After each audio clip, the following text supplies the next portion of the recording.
Oke, assalamualaikum warahmatullahi wabarakatuh. Selamat datang kembali di channel Pak Ade Motor. Kali ini saya menangani sepeda motor Beat.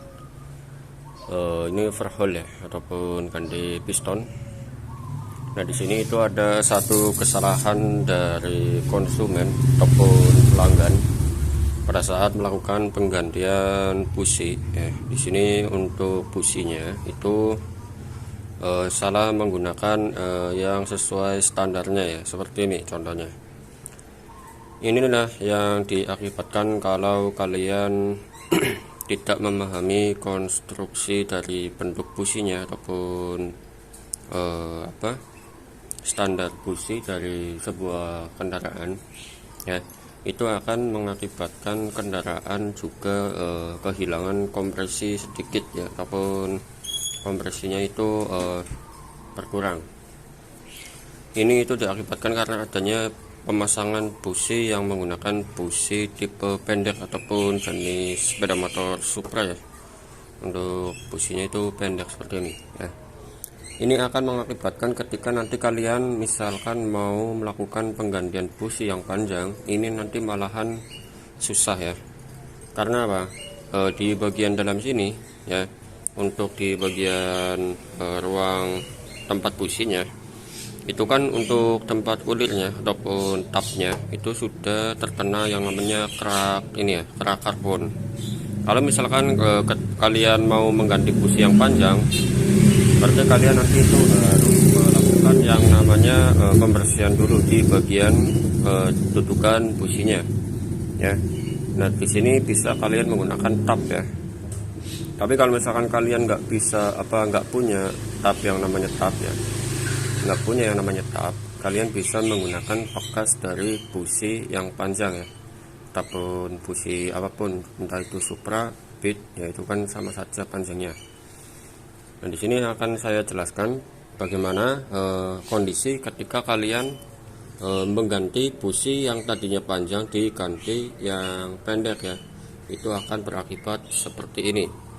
Nah, ini nanti akan saya lepas dulu ya, akan saya lepas dan akan saya pasangkan dengan busi yang panjang.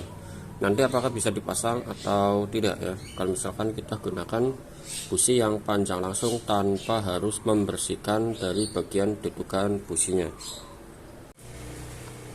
Oke, kali ini saya akan melakukan pelepasan busi. Ini menggunakan busi pendek atau jenis busi Supra ya, Supra lama itu kan pendek. Saya akan lepas dulu ini ya, karena di bagian sininya itu pendek ya. Terus ada bekas kotoran yang menempel di kerak businya. Apakah nanti busi panjang itu akan bisa langsung masuk untuk dipasangkan ya, kita coba dulu. Kita lepas dulu untuk busi yang masih menempel.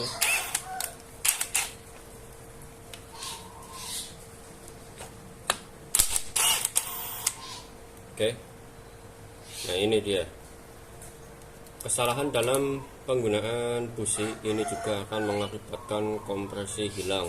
Misalkan kalian yang harusnya businya panjang terus ganti busi pendek, itu nanti akan mengakibatkan kompresi itu hilang sedikit ya, walaupun tidak terlalu mengganggu ya, tetapi itu akan mengurangi tingkat kompresi pada bagian ruang pembakaran. Tetapi kalau misalkan kalian menggunakan misalkan kendaraannya ini itu menggunakan busi pendek tetapi diganti busi yang panjang, itu malah nantinya akan mengakibatkan terjadi yang namanya tabrakan antara busi dengan katupnya ya, antara busi dengan katup, bahkan antara busi dengan piston pun juga bisa ya terdampak terjadinya kerusakan pada bagian piston. Nah, di sini itu kesalahannya menggunakan busi yang pendek ya. Seharusnya menggunakan busi yang panjang seperti ini. Ini kan ada perbedaan tinggiannya ya, ataupun kepanjangannya ya, beda. Jadi kita akan coba langsung menggunakan busi yang panjang ini dipasangkan ya. Ini nanti akan saya gunakan kunci ya, kunci biasa, kunci busi, tidak menggunakan impact. Apakah dia itu nanti akan langsung bisa masuk atau tidak.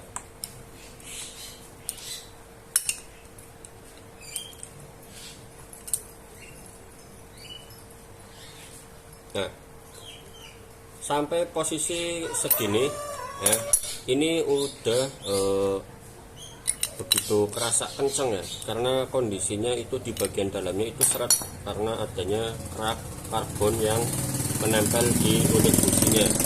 Nah, ini yang nantinya akan mengakibatkan posisi pemasangan busi yang tadinya pendek diganti yang panjang itu nanti akan seperti ini, masih ada jarak dari bagian busi tersebut. Nah, terus bagaimana cara untuk mengatasi hal seperti ini? Kalian bisa menggunakan bekas busi panjang ini, itu dilakukan yang namanya gerinda di bagian ini ya, dibuatkan celah-celah untuk pengendapan kotoran yang ada di bagian ulir tempat businya ya. Ini udah kenceng ya, kalau misalkan dipaksakan malah nanti akan merusak pada bagian ulir busi yang ada di bagian atas ataupun di bagian bawah ya. Oke, kita lepas dulu seperti ini. Nah, kita lepas karena ini bermasalah, karena kita mau melakukan penggantian busi yang sesuai ataupun yang standarnya panjang. Kita gunakan bentuk busi yang sudah kita lakukan pemotongan di bagian ini ya, ujungnya. Nah, kita kasih lihat seperti ini contohnya. Nah, ini adalah bekas dari kotoran yang menempel di ulit businya ya. Kita pasangkan ya, tinggal pasang saja ya, kalau misalkan sudah dibuat garis seperti ini, pasangkan.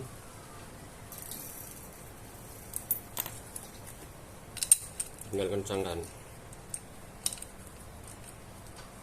Nah, nanti kotoran-kotoran yang ada di bagian ulir dudukan busi ataupun tab businya itu nanti bisa rontok ya, karena terkena dari bagian garis-garis yang sudah kita buat. Hasilnya nanti seperti ini ya. Ini masih bisa masuk. Nah, dapat kita lihat ada kotoran yang keluar ya. Nah, ini jelas tidak. Oke ya, ini. Nah, kotorannya itu langsung keluar,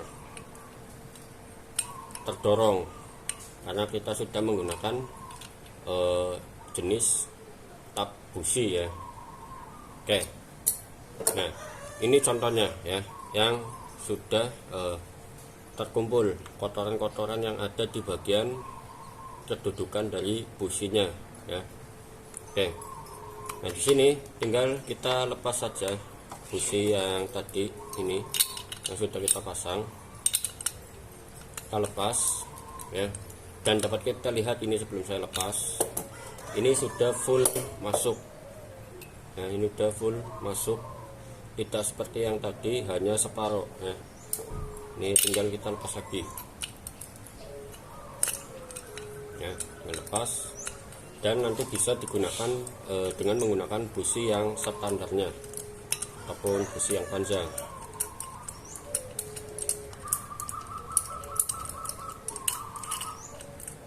Oke, kotoran-kotorannya juga ada yang menempel di bagian bekas-bekas yang sudah kita coak ya.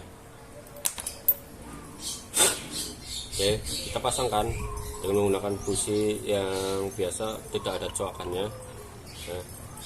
Dan di sini dia itu bisa langsung masuk untuk dipasangkan.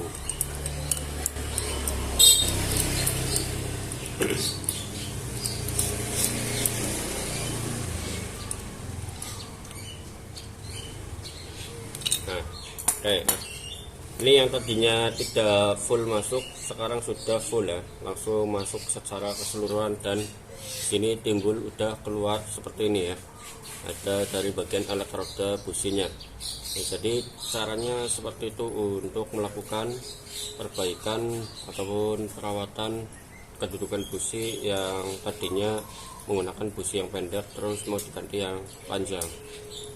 Jadi